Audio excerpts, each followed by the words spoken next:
ED और अदालत से बचने के लिए शराब घोटाला में फंसे अरविंद केजरीवाल ने दिल्ली का बजट ही लटका दिया। सदन में जब उपराज्यपाल के अभिभाषण के दौरान बीजेपी के विधायकों ने तीखे सवाल पूछने शुरू किए तो स्पीकर ने बीजेपी के 8 में से 7 विधायकों को अनिश्चितकाल के लिए निलंबित कर दिया और सबको बजट सत्र के दौरान सदन में आने से रोक दिया। इन सब के पीछे केजरीवाल की मंशा ये थी कि विपक्ष मौजूद रहेगा तो उनकी सियासत में बाधा पहुंचेगी।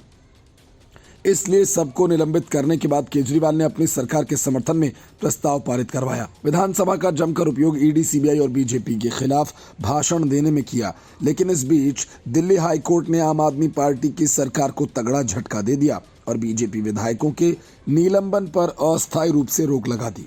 बजट सत्र की शुरुआत में उपराज्यपाल वी.के. सक्सेना के अभिभाषण को बाधित करने के लिए विधानसभा से 7 भाजपा विधायकों की सरकार ने निलंबित कर दिया था। हाईकोर्ट ने इस आदेश पर अंतरिम रोक लगा दी है। भाजपा विधायक मोहन सिंह बिष्ट, अजय महावर, ओपी शर्मा, अभय वर्मा, अनिल वाजपेयी, जितेंद्र महाजन और विजेंद्र गुप्ता को पिछले महीने विधानसभा से निलंबन किया गया था।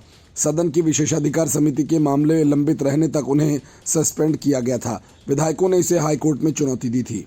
न्यायमूर्ति सुब्रमण्यम प्रसाद की बेंच ने आदेश में कहा कि रिट याचिकाएं स्वीकार की जाती हैं। इससे पहले विधायकों ने तर्क दिया था कि विशेषाधिकार समिति के समक्ष कार्यवाही के समापन तक उनका निलंबन नियमों का उल्लंघन था। दूसरी ओर विधानसभा अधिकारियों ने अदालत में कहा था कि विपक्षी विधायकों ने 15 फरवरी को एलजी सक्सेना को विधानसभा में अपने संबोधन के दौरान कई बार रोका था। ऐसा इसलिए किया क्योंकि एलजी ने आम आदमी पार्टी सरकार की उपलब्धियों पर प्रकाश डाला था। इसके बाद दिलीप पांडे ने उनके निलंबन के लिए सदन में एक प्रस्ताव पेश किया था। प्रस्ताव को अध्यक्ष रामनिवास गोयल ने स्वीकार किया था। उन्होंने इस मुद्दे को विशेषाधिकार समिति को भेजा था, जिसके बाद विपक्ष के नेता रामवीर सिंह विधूड़ी को छोड़कर सभी भाजपा विधायकों को सदन की कार्यवाही में भाग लेने से रोक दिया गया। बजट को अंतिम रूप देने में देरी के कारण सत्र को मार्च के पहले सप्ताह तक बढ़ा दिया गया है। Bureau report, news of India. Shahjahan Sheikh को सीबीआई की कस्टडी से बचाने की ममता बनर्जी और उनके वकील अभिषेक मनु सिंघवी का कोई तिकड़म काम नहीं आया और सीबीआई पुलिस की हिरासत में मजे कर रहे शेख को उठाकर ले गई। सुप्रीम कोर्ट ने तुरंत मामले की सुनवाई करने से इनकार कर दिया तो दूसरी तरफ कलकत्ता हाई कोर्ट ने सीआईडी को सिर्फ 1.5 घंटे का नोटिस दिया कि इस दौरान वह शेख को सीबीआई के हवाले कर दे और लगे हाथ हाईकोर्ट ने सीआईडी को अवमानना का नोटिस भी थमा दिया। हाईकोर्ट की इसी सख्ती से ममता बनर्जी की सरकार में सनसनी फैल गई। हाईकोर्ट के जस्टिस हरीश टंडन ने और हिरणमय भट्टाचार्य की बेंच ने पश्चिम बंगाल सीआईडी को अवमानना का नोटिस जारी किया है। कोर्ट ने उसमें 2 हफ्ते में जवाब मांगा है। कलकत्ता हाई कोर्ट ने 5 मार्च को संदेश खाली में प्रवर्तन निदेशालय के अधिकारियों पर हमले का मामला और टीएमसी के निलंबित शेख शाहजहां की हिरासत सीबीआई को सौंपने का निर्देश दिया था। कोर्ट ने पश्चिम बंगाल पुलिस की कार्रवाई को लेकर फटकार लगाते हुए कहा कि आरोपियों को बचाने के लिए जांच में देरी का प्रयास किया जा रहा है। ईडी ने शाहजहां शेख को सीबीआई को न सौंपने को लेकर कलकत्ता हाई कोर्ट के कंटेम्प्ट ऑफ कोर्ट की एप्लीकेशन लगाई थी।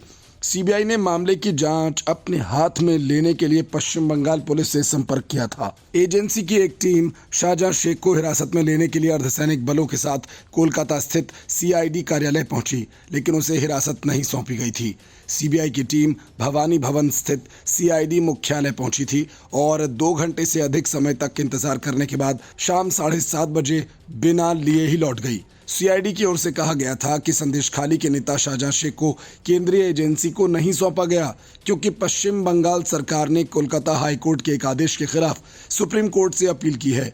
केंद्रीय एजेंसी 5 जनवरी को संदेश खाली में शाहजहां शेख के समर्थकों की ओर से ईडी के अधिकारियों पर हमले से संबंधित मामले की जांच कर रही है। कलकत्ता हाई कोर्ट के जस्टिस टीएस शिवगणनम और हिरणमय भट्टाचार्य की पीठ ने कहा था कि पश्चिम बंगाल में राशन घोटाला की जांच कर रही ईडी ने जो मामला दर्ज किया है उसमें राजनीतिक रूप से शक्तिशाली व्यक्ति शामिल हैं, जिसमें शाहजहां शेख भी शामिल है। इससे पहले पीठ ने पश्चिम बंगाल सरकार से कहा कि प्रधान न्यायाधीश यानी सीजेआई चंद्रचूड़ ही याचिका को सूचीबद्ध करने का आदेश देंगे। असल में संदेश खाली मामले में शाहजहां शेख को सीबीआई को सौंपने के बाद हाईकोर्ट के फैसले के खिलाफ सुप्रीम कोर्ट ने पश्चिम बंगाल सरकार ने जल्द सुनवाई की मांग की थी। इस पर जस्टिस संजीव खन्ना की बेंच में सुनवाई हुई। सीनियर वकील अभिषेक मनु सिंघवी ने कहा कि जल्द सुनवाई की जाए। नहीं तो हमें हाईकोर्ट के आदेश की अवमानना का सामना करना होगा। इस पर जस्टिस संजीव खन्ना ने कहा कि इस मामले को लेकर सीजीआई के पास ही जाइए, क्योंकि चीफ जस्टिस ही मामले को जल्द लिस्ट करने पर फैसला लेंगे। पश्चिम बंगाल सरकार ने सुप्रीम कोर्ट से कहा कि सीबीआई संदेशखाली जांच के हस्तांतरण पर कलकत्ता उच्च न्यायालय के आदेश का तत्काल अनुपालन चाहता है। बता दें कि सुप्रीम कोर्ट में मंगलवार को पश्चिम बंगाल सरकार की ओर से पेश वरिष्ठ वकील अभिषेक मनु सिंघवी ने न्यायमूर्ति संजीव खन्ना और न्यायमूर्ति दीपांकर दत्ता की पीठ के समक्ष इस मामले का उल्लेख किया था और तत्काल सुनवाई की मांग की। कलकत्ता हाई कोर्ट ने पश्चिम बंगाल पुलिस को पूरी तरह से पक्षपातपूर्ण आचरण के लिए फटकार लगाई और कहा कि आरोपियों को बचाने के लिए जांच में देरी का हर प्रयास किया जा रहा है।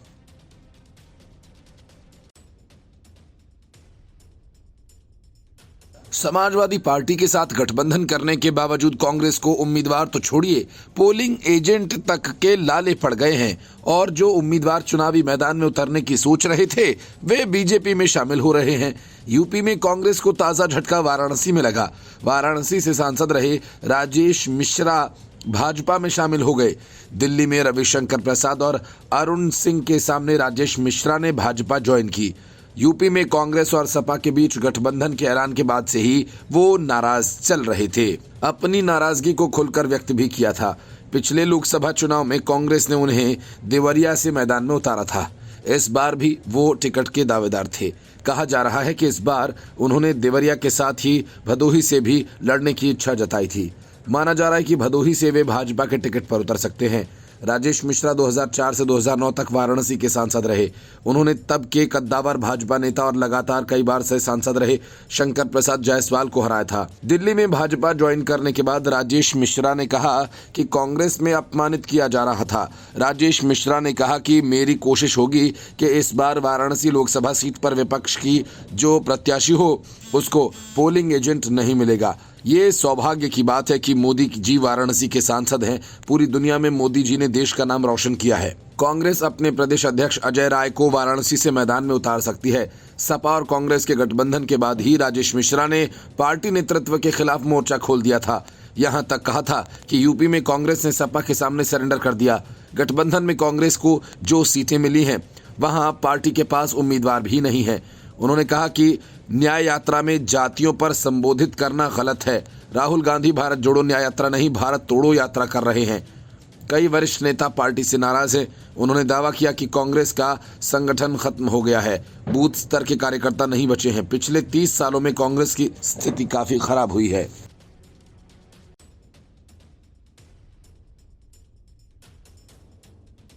दिल्ली के एलजी वीके सक्सेना ने अरविंद केजरीवाल को एक खास अंदाज में आईना दिखाकर उनके शासन के 9 सालों को हवाबाजी करार दिया।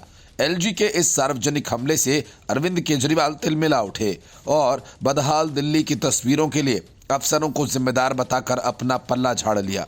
असल में एलजी दिल्ली के संगम विहार पहुंचे और उन्होंने वहां की 1-2 नहीं बल्कि 20 तस्वीरों को सोशल मीडिया पर साझा करते हुए कहा कि 20 लाख लोग नरकीय जीवन जीने को मजबूर हैं। मुख्यमंत्री केजरीवाल को टैग करते हुए कहा कि आम जनता की समस्याओं पर ध्यान दिया जाए। केजरीवाल ने एलजी को जवाब देते हुए अधिकारियों पर ठीकरा फोड़ा और कहा कि जो काम भाजपा को विपक्ष के नाते करना चाहिए था वो संवैधानिक पद पर होते हुए उपराज्यपाल को करना पड़ रहा है। एलजी ने अपने सोशल मीडिया प्लेटफॉर्म एक्स पर कई तस्वीरें साझा की जिसमें नालियों और सड़कों की हालत को दिखाया गया है। उन्होंने तस्वीरों के साथ लिखा, स्थानीय निवासियों के अनुरोध पर कल संगम विहार गया था। 9 साल के शिगुफों के बावजूद इलाके में रह रहे 20 लाख से ज्यादा लोग मूलभूत जन सुविधाओं से वंचित हैं। नरकीय जीवन जीने को मजबूर हैं। न सड़कें हैं, न सीवर, न कूड़े की सफाई।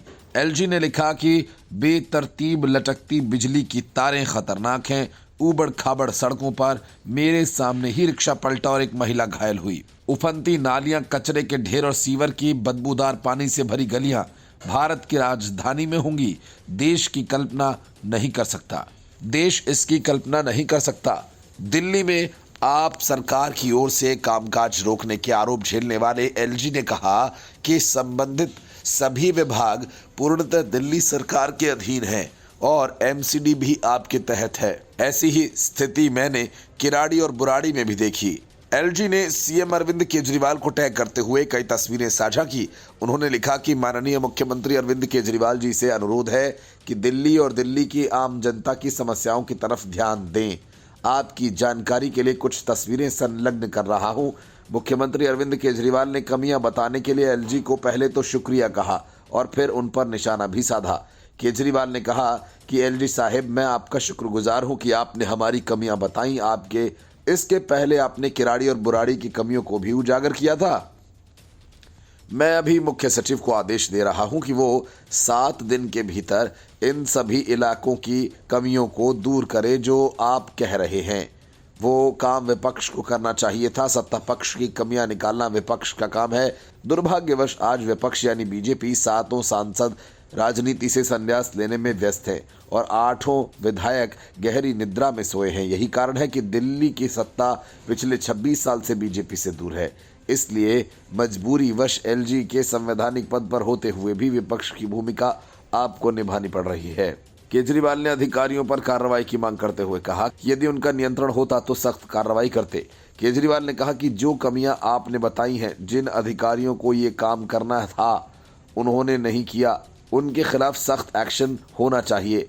सर्विसेज और विजिलेंस आपके अधिकार क्षेत्र में आता है।